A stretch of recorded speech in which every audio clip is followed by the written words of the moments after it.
You ask Tiger to solve. This deals with linear equations with one unknown. The final result is c equals -8. Let's solve it step by step. Group all constants on the right side of the equation. Subtract 5 from both sides. Simplify the arithmetic.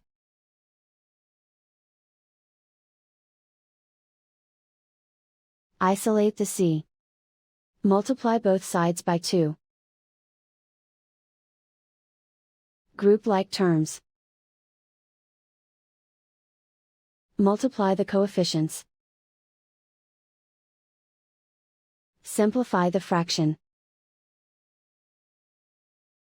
Simplify the arithmetic. And so the final result is c equals -8.